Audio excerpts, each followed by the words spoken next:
got the Harry Fraud.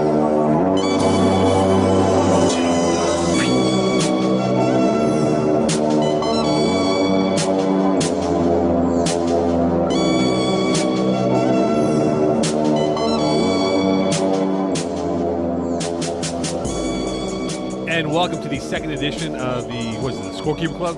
No, soon to be fired. Soon to be fired Scorekeeper Club. Here at the Sportier Cage. If you're not in the game, that means you're not in the cage. In fact, it's a true story that despite all his rage, he's still just Nicolas Cage. Like Johnny Cage. Indeed. In Mortal Kombat. Whatever he said. This is the Div 1, Div 2 podcast as Vince Nardone, the Nard1, and I, along with our boy PZ Delarizi, I like to call him Peelers. We're not boys this week. I'm playing against Vince Nardone. He's enemy of the state. Right. The state of peas. Sure. Enemy. Anyway. Quite the awkward introduction here. Not as really. we are, I'm just not gonna talk any trash. We'll do us on Saturday night. See what happens. That's what the losers say. Is this we'll talk about was it the terror table? We've ripped off Yes, the grid of absolutely. death. We did rip off the grid of not death. yet, We're going to not explain yet. that a little bit later in the show. Is that going to be part of the little team on hand here? The finest, not beating up on Flagmore Sac as the scoreline indicates, No. as they win 48-38. Of course, you score a last play touchdown to make it a 10-point The victory. real score was 42-38. And we'll talk about what happened in that game here. Essentially, Flagmore Sac had an opportunity to win that football game, but couldn't convert on the exploded with Flagmore Sac being Montreal's finest. Probably not. Kevin White, 7 TD passes. Of course, the big story is Guillaume Ward, 150 yards, 4 TDs.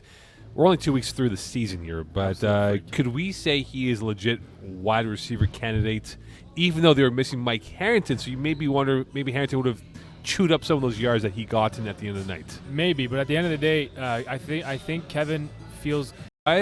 Or his tag team partner, Fred Dupuis from CLR Forces, to save him. I think you go with Kevin. Yeah, Actually, maybe more Fred because he spends a lot more time on the field with Fred. He plays all summer long with Fred. Yeah. I guess so. It's hard to trust anyone more than Kevin Wyatt. But if Fred comes by and he does a celebration, and he Which starts- I and he believe I starts hope was yelling, on that It is grid. absolutely Thank on you. the He starts. grid. He does his yell. Maybe the thread breaks and he falls off. Maybe. By the way, we talk about Flagmore Sac. 0-2. They've lost essentially with them controlling the game here. You mentioned it before. Maybe the cross wiring of the brain fart occurring. Are they snake bitten by the fact that they just couldn't close out games and just need to finish off games? And who knows? Maybe they could have been 2-0, and we're talking about them maybe being the best team in Div 1. I spoke to Marco Masiotra after the first game where again, it was a tight game, but He wasn't happy with us, by the way. never, but it's awesome. But he Well, I think Mo upheld Marco's stats from the site, knowing that Marco would be anxious to see. Oh his yeah, stats. that part, that was awesome. Anyway, we'll let that go for a second. But in after the first game, I spoke to Marco and I said, well, what happened in that game? He said, look, they're good. I don't. And I said, well, what's keeping them from being the top tier team? He said, I honestly don't even know. There's nothing missing per se from Flagmore Sac. They're solid top to bottom. Yeah, they're the number 3 ranked team. When the seedings came out 1-8, finalists 1, I believe, then D-Boys 2. Flagmore Sac was the 3 seed, and they've lost to the top 2 teams by essentially a touchdown loss. Whose here. rankings are we talking about? Because if we're talking about mine, I had DK number 1. We're talking about Was the the, AP pool here. The official FBF. Not the Vince BCS. Nardone. Not the Vince Nardone version. Speaking of Div 2, we'll talk about this team, if they're the best team or not. CLR Forces beat ONS 39-32. Fred Dupuis, 192 yards passing. Kevin Wyeth, 5 TDs, 1 INT. He has never lost to Fred Dupuis ever in his life up until now. Systematically, ONS, are they lacking the players on defense to make a play? It just seems like year in, year out, offense can put up points, but when it comes down to it, the defense does not make a big play in the most important time of the game. Well, not only is their defense not making any plays on defense, their offense is dropping balls. Their offense dropped a huge 4th down. I think it was Scott Payne who dropped the ball on a 4th down, which was a turnover. And then on defense, you got Tanner rushing. I mean, no offense to Tanner, he's a nice guy, but he should never be Tanner rushing. Burrell, correct? Yes. Yes. He's rushing for ONS. So And Dupuis takes a snap from like 12 yards back. doesn't anyway. matter who's taking So a it takes snap. it'll take 10 or 2 plays to get back. It'll take him 2 downs to get to Dupuis once. I don't know if he was. I don't know if it was the first game rushing or if he's going to be rushing the entire season. But that's not a recipe for success. But you look at Fred Dupuis, though. I mean, he is slicing and dicing Yeah. the defenses so far in the first 2 weeks. And against ONS, it just seemed like he was at ease and just knew where to put that ball, pinpoint accuracy Well, to his receivers. Less in week 2 than what he showed in week 1. Week 1, I don't think he had one incompletion, and it came on the last throw of the half. This week, week 2, I think 5 of his first 6 were incompletion, one of which was tipped by his own player for a pick. So his stats don't look as good, but it's not his fault. He's putting the ball where it needs to be, but his receivers were not helping him out. And in the end, it was back-to-back for Kevin Wyeth. He dominated with Guillaume Ward and then got dominated by Guillaume Ward. Looking at, we were there yesterday. D-Boys playing against DK, and DK winning the game 31-12. Didn't even play 5 plays here. I spoke to one D-Boy member this morning, and essentially that D-Boy member said, embarrassing that we lost like that. An anonymous source, Smoke-On? We'll call this person Well, he's on D-Boys. Joe Smith. He wasn't there. That means that's one player. Well, no, the person was there. Oh, I'm he just was? saying. I'm friends with some of the D-Boys. They know my name, somewhat speakingly here. What? I'll nod when Okay. you guys Eagle said next week we play Guess Who. guess who. He can also have a mic. I don't know why he doesn't have a mic this week. Who knows? Anyways, at the end of the day, D-Boy started off with the ball, and they look. Marco did not look like his usual self. You know what he looked like? I know. You already told me, but you can say it now. He looked like the younger version of today's Peyton Manning in that football game yesterday. His first The couple temporal balls. sense of that sentence confusing. Like to me. Alex Pilon looked like a Next mongoose attacking a cheetah. Yeah. All right, fair. Well, Alex Pilon looked like a man on a mission, and his mission was successful because he got all up in Marco's head, and he was throwing balls left, right, and center. He was overthrowing his hooks. He was throwing balls into the net. He missed Theo on the one route that's always working for them, that deep 10-yard hook. He overthrew it when it was wide open. He didn't look comfortable at all in the pocket yesterday, and that was 100% because of Alex Pilon. He looked like I was watching Peyton Manning all over again. Like, at field level this time. yeah. Like, you said it perfectly. He threw the ball literally into Bay Durfee. And there were balls that were coming out sort of crooked out of the side of his hand. He looked just flustered. Didn't look he didn't look comfortable at all. And it's surprising to see. And it's funny because I was at the field for taking care of the league Snapchat account, and I took 2 snaps this game. The first was the first play where Roshni threw the post Yeah. over the middle for a touchdown, and then Marco's pick 6 right over the middle of the field. So Yeah. I mean that's kind of it's rare that 2 pictures or 2 short 7-second videos will depict the entire game, but that really did depict the entire game for DK and D-Boys. And granted, Jamal Giddens was hurt. Only played like 5 seconds. I don't No, think did he play? he dressed. Yeah. Because I saw him in his Brotherhood game, and he ran one hook, got off the field, never played again. And he came to the game, he got dressed. I feel like he just got dressed and then undressed. I don't think he Yeah. came on the field. Well, he didn't play pretty much. No Jamil Springer as well. No Anthony Como, who's out for who knows how long, but he was in attendance. Yeah. They're missing guys. We cannot discredit that. But nonetheless, though, so far in the first 2 weeks of the season, this is a team that does not look like the championship team that we saw in August, upending the Montreal's finest. And you wonder if maybe the formula's out there where you use a fast rusher in the Alex Pilon mold to attack Marco Mastrocchio, because their offense, guys, is a long developing play offense Yeah. here with deeper hooks, long balls. Where's the short game? Matt Kurak's not going to beat you every single play of the week. He could if they wish to change their game plan, they could to make it either shorter hooks, Yeah. or he can get rid of the ball quicker. He'll find a way. That's not the problem. But That said, it's also not the thing that makes Marco special, though, right? no, but give credit to DK as well. Their defense played outstanding. Yeah. Addy called a good game, like you said before. Arsenault was a monster on defense. You should have had 2 picks. He dropped an easy pick at the end of near the end of the second half. I mean, the additions they made on defense came fruitful yesterday. I'll say this. Marco Mastrocchio will always lay claim to, I am the, was it two-way player of the year? You know Expletive, what? yeah. Exactly. All right, D2 separation. Let's talk about this right now. After 2 weeks, we have 3 teams at 2-0. CLR Forces, Untouchables, Terror Squad. I'll ask you this or don't. Are they the best teams in this division, or is there one team that you believe out of 3 is the best one? No, I think they are the best team, but I think there's one team that's yet had success, but they should find it soon, and I think it's Solid, with Paul Lapierre throwing his first week last week. Came a little bit short of a victory, which makes their team 0-2 after 2 weeks. But CLR, Untouchables, and Terror Squad I'm going to disagree, though, Vince. definitely for the it, top 3 please. teams. Because first of all, again, we're enemies, so that's partially why. But honestly, I think there's weaknesses on the Solid roster. They expected to come into the season with Justin Blanchard and Antonio Lani. Now, neither of which are on the team, and I think those are two big losses, not super easy to replace. There's a bit of that top end speed missing from this roster, in my opinion. Look, I've seen CLR play twice. They're really good. They are really, really good. And the impact of Fred Dupuis, remember the Buddies, a team that won Division III, would have moved up with Fred had he stayed with them, right? But they lose him, and not to use Div 3 as the example here, but they look lost now in Div 3 without him. Absolutely. His ability to change a team's complex, their outlook is remarkable what he does for that CLR Forces team. You take him away, that's a big loss for their franchise. Yeah, he's got a great arm. Look, I look at Terra Squad. They're very frenetic in my books. I mean, they have good athletes. They have guys who excel in outdoor touch during the spring, summer months. But in reality, though, can they keep up with the paces? Because their division right now is pretty tough with maybe a better legend team. Chernobyl will find itself at some point here. Hashtag no regard. Even though they lost their game not too long ago, they are a team that can be a dark horse with what they have with James Floriani, our boy, being quarterback for them. 100%. Terra Squad's going to get their first challenge. Well, Terra Squad and Untouchable because they're playing each other this week. So I think next week when we're talking, we'll have a better view. Yeah. All right, looking at the 0-2s, you have Salid, which you mentioned before, Raiders, Damps, 25-8 that is.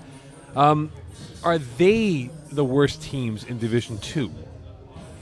I think Damps are going to have a hard time until they find a quarterback, a guy who can actually throw the ball, which is what they're missing to find success because they have a lot of athletes on that team. They also got pushed into Division 2. Well, it doesn't matter if they got pushed into Division 2 because I think they belong in Division 2 with the players that they have with the quarterback. Exactly. So if they were to find a quarterback or at least a guy who can throw the ball with experience, they would be a decent team. I'd say they'd be a 5-5, 6-4 team. They're just missing the experience and a quarterback at this point. In reference to Andrew Trefferson, who played quarterback for them last spring as well. Look, they have one kid who's not going to be with them, Jalen Granson, who's playing junior college in New York State. He's awesome. He's awesome. Yeah. If he was there for the full 10 weeks, I would say, look, you know what? They could be a legit 4 to 6 win team in Division 2. But without him, that's a big loss in their offense attack moving forward. He's a big body. He's a big body with great hands. They're going to be missing him when he's gone. Raiders, definitely a bottom team. I said it last week. It's always the same thing with Leon Holder. They're the perennial They're the Cleveland Browns of FPF. That's what they are. But to me, they look slow. There's nothing particularly explosive. I mean, they can move the ball okay, but like when you need a big play, there's nothing there. Well, that's the problem. It's the speed. They're lacking that. Like you said before, they're missing speed. They have no speed. So, I mean, I give my opinion on Salid before, but I think that's a similar problem right now for Salid as well. They do have more speed than the Raiders, but they're missing, I think, one or two pieces to really be a contender. I think the Raiders have a tougher road because of what they have to go through in their division alone.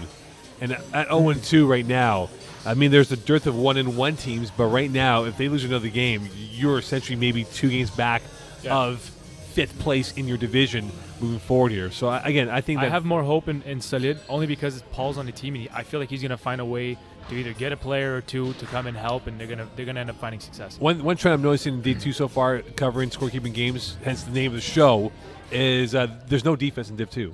Is it a trend right now that we're seeing? Are you actually getting fired? Maybe, who knows? All right. He might fire me, the big guy over there. I'm wearing a Puma shirt. That's true. They're not sponsored. Oh, yeah, sure. You're not get supposed naked. to be wearing that at all. Whatever. Get naked. I'm like Stone Cold Steve Austin here. Point being is this: I've seen no defense at all in Division 2. It's pretty bad. Is this a sign of things to look at, where it's going to be, hey, you have to win by a score of 45-30 to win football games in Div 2 this year? So far, that's what it looks like. It may be because there's a lot of really good offensive players, a lot of talented football players that play two ways, and most of them rather have the stats on offense, so they probably give more effort on offense and then lay back a little bit on defense, which shows on the scoreboard at the end of the day. Other than that, I don't know why, but defense is not looking so good. I think also the rules have favored the offense more and more, and I've been saying this about the higher divisions over the past couple of seasons, that every play that doesn't result in a score is essentially a win for the defense. Right. And it takes a mistake or two, and the game is completely turned. Exactly. It takes a drop, a pass deflection, and then a bad snap, which makes it for a turnover. But it makes awesomely intense football, basically. Yeah. So it's fun to watch. Yeah. Right now we have a handful of 1-1 teams. Could 5 wins be enough to get into the playoffs after 2 weeks? Yeah, for sure. Well, just because right now you have 3 teams that are 2-0 and you have 3 teams that are 0-2, so you can see the separation right away being almost even. So 5-5 would make it into the playoffs. The best player in Division 2 is who, in your opinion? Sorry? The best player in Division 2. Best player, right now I would go with Jordan McLaren. just dominating both sides of the ball, especially on offense with the Untouchables. Puzzles, would you like to chime in on the best player debate? I like Jordan. I'm going to say just the way he's playing, and the guy we've talked about a lot of the show, Fred Dupree. Why not? Like he's throwing with the likes of Marco and Kevin, and let's give the boys some credit. We should put like a claymation or like an Adonis body of Fred Dupree right behind us. Absolutely, he would appreciate that. A mantle.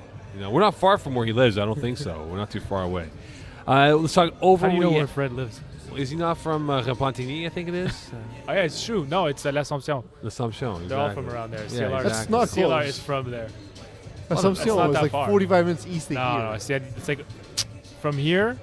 It's just on like a little bit past Repentigny. Mascouche. It's right there. It's not far. Oh, right there. Geography with I come from PZ. Rosemary. It's basically the same thing as me. I come from the north, but they come from the east. The same distance. You guys descend upon Stade Hébert And I used to for play. I Monday used Night to play. Football. I used to play with a lot of those guys for the Wildcats back then, and they used to come all the way to the Laurentians to play football in midget. You make it sound like Not the Wrenches Fred. are like in Ontario. Well, for them it was. You think it's far for them to come here from L'Assomption? They were going all the way up north. Well, not Yeah. far up north, but up No, north. if you live east, north is far to get Parts to. unknown of Vince Nardone. We'll create that here. Overreaction. Let's do overreaction Thursdays. We'll go with the first one here. Should we be concerned for Flag Mustangs 0-2 start? No, for Overreaction? all the reasons that we mentioned before. They're one play away from being. They're 2 plays away from being 2-0 against the 2 best teams in this division. I am concerned. Okay. I am concerned because you look at the body of work the last couple of years, them playing Division 1, they've had their chances. It's like in golf. You're on the 18th hole. Vince, you play golf every Sunday in the summertime. I see you're wearing your nice high-end polo tops when you come to Lachine, looking better than us. To be fair, he usually does look like us. Except for this week because we're enemies. Looks terrible. Frenemies. We look like trash. Frenemies. You're wearing red, he's wearing green. Point being is this. true.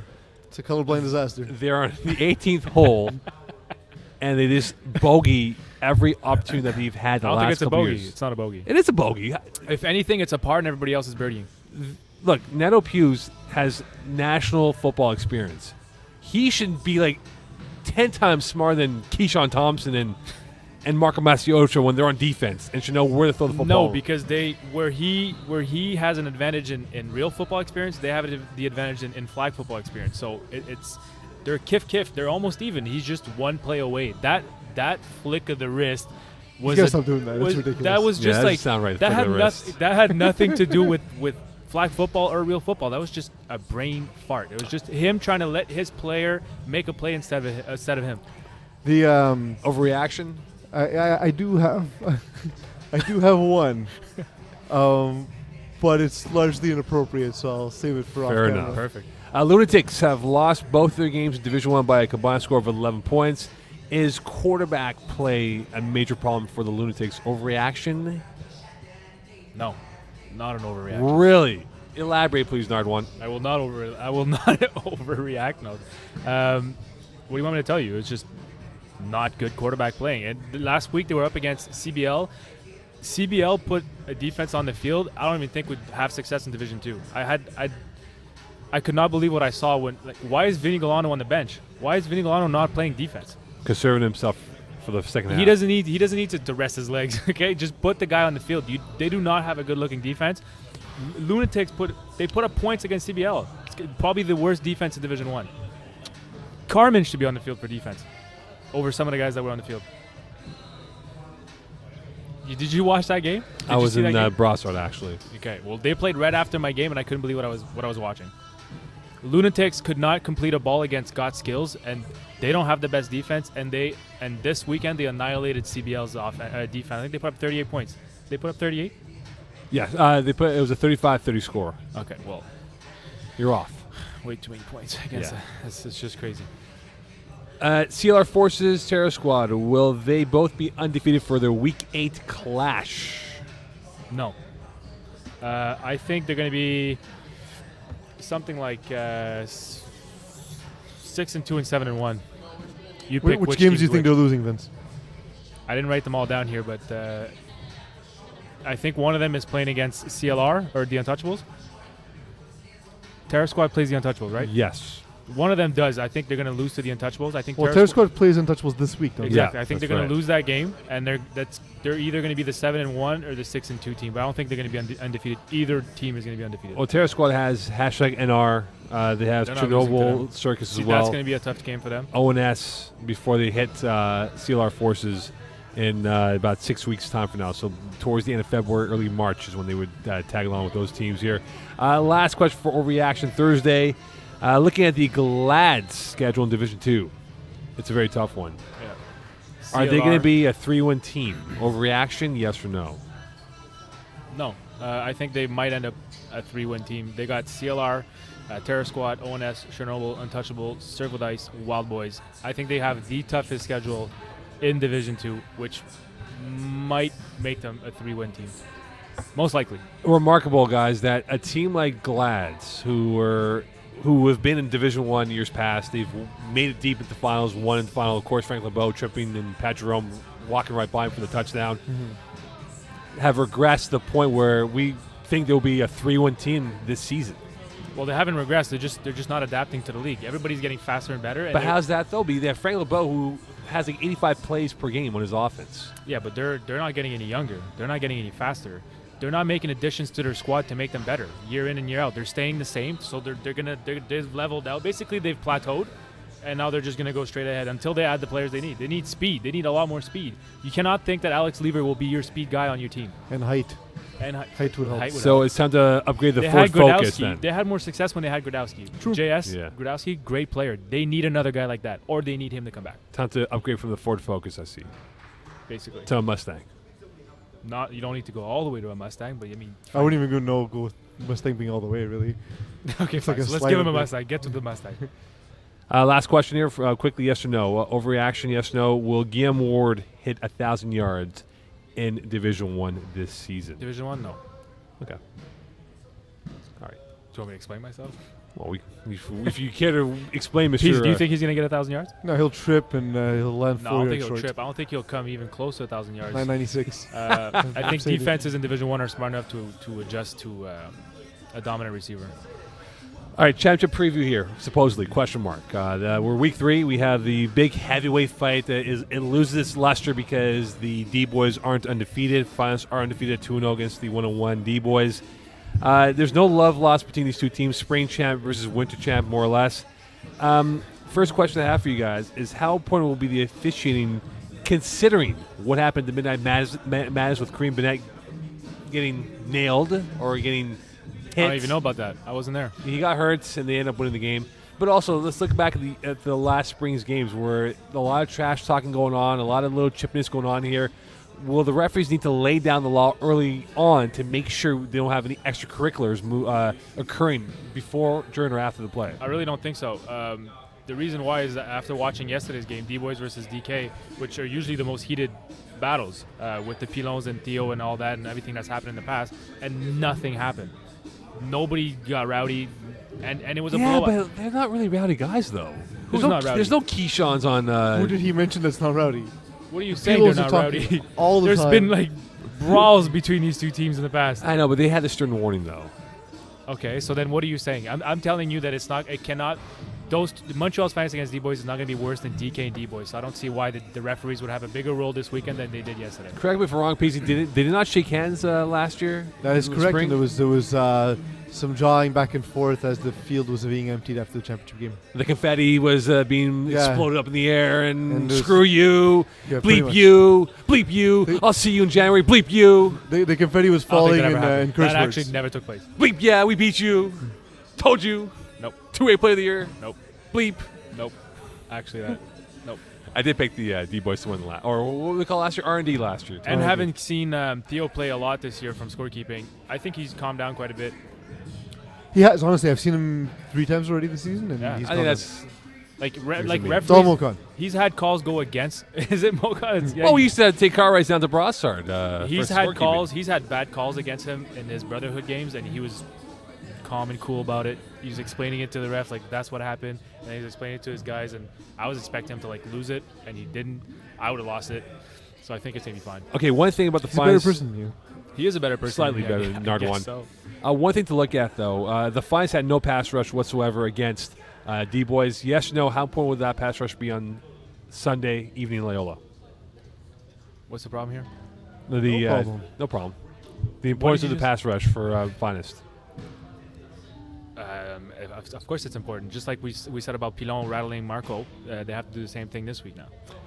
The matchup within the matchup: Theo Ojea, receiver, versus Nate Taylor, the DB. Ojea got the best of Taylor last spring in the finals, especially on that fourth down play that went for the touchdown. Seemed like Finest never recovered from it. Does Marco Masiocha challenge Nate Taylor with Theo Ojea being his go-to guy, given who is hurt for the roster? Why not? I think they won't have a choice anyways, like you said, because of the injuries on the roster. It'll be Theo, their number one receiver, and Finest is going to game plan against that. Can they stop him? They won't be able to stop him, but they can hold him to, let's say, under 60 yards, and he'll get his touchdown, but don't let him get 2. Don't let him get 3.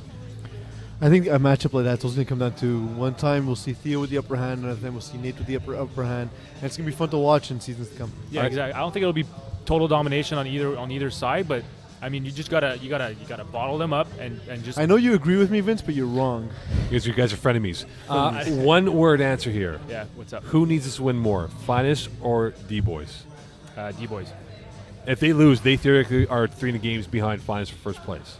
I feel like they need this win to mentally to reassure them that they are better than Finest. If they lose to them, I think it removes the victory this fall. Bleep yeah! We beat you again! Bleep yeah! And with that, we have the picks of the week, gentlemen. This week we have Chernobyl facing off against hashtag NR in Division 2. We have a 9.5 favorite in hashtag NR. What is your pick, Vince Nardone? Chernobyl. Give me Okay. Chernobyl. That was a ridiculous spread. Legends Wolverines will face off against each other. Legends come into this game as a 5.5 point favorite. And they did meet in the spring finals 2 years True. ago. And they got crushed, Wolverines. Yeah. I'm gonna pick Legends to win, but Wolverines will cover. Legends will cover the spread. They'll double this victory, actually. We have Flag One Sack taking on DK. DK comes to this game as a 3.5 point spread. Hopefully this time we won't see any flick of the wrist. But Flag One Sack won the last time these two teams faced in a 39-37 battle. Give me DK. Give me Flag Sack. Anarchy's going to reign supreme in Div 1 this Reign year. Supreme. Speaking of Supreme, we have the Supreme matchup between Finest and D-Boys, where the D-Boys are actually favored by 4.5 points, despite all the injuries and all the things we've said throughout the course of this show. Give me Finest to cover. D-Boys. Because Jamil Springer's going to be back. All right, and just before we let everyone go, we're going to talk a little bit about the Grid of Death, which is coming up next. Sorry, not the Grid of Death, because that is copyrighted Dan Le Batard show. We have the Table of Terror. It is absolutely a rip-off every week because we don't actually know what's going to happen because the games are so unpredictable. We're going to reach into a box and pull out a team. If that team wins, we are safe. So you're not even really winning, you're just surviving. And if you lose, there is a series of punishment where the losing member will have to pick their own demise. Yeah. They get harder and harder as they keep Vince, getting what up the about board. donuts, man? What donuts? You lost the bet. Anyway, carry on, please. And that's coming up next. And it's going to be live on the stream for Eagle. Eagles. Do some work. Stop talking to girls. Stop talking to Stay tuned for that. Without further ado, Just sign up. You want to sign up the show? I know. I thought you signed up for us. What else? I'm I thought waiting that for was you. a sign. I thought you did. Quickly, what did you learn on today's episode? You learned what on today's episode? I learned to never trust Peasy. Easy. I didn't learn anything. I'm going to teach Vince Nardone something. You know what Mo Khan's handicap is? Flag football. I love that Eagle likes to.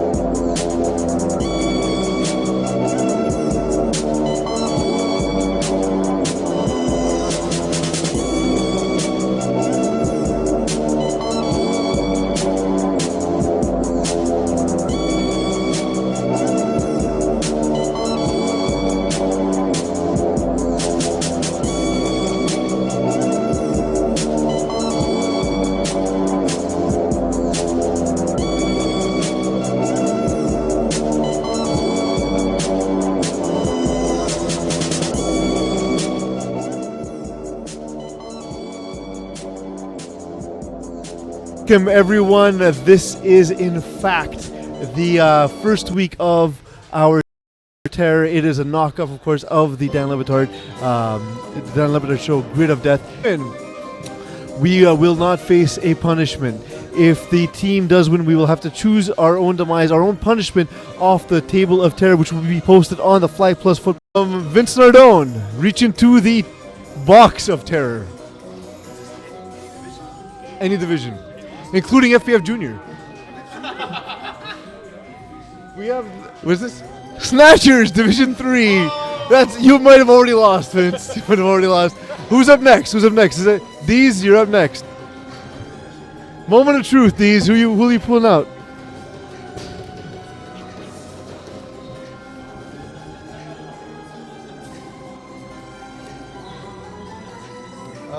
Division 5B, Les Patriotes in Division 5B. GM Calethris, please reach into my box.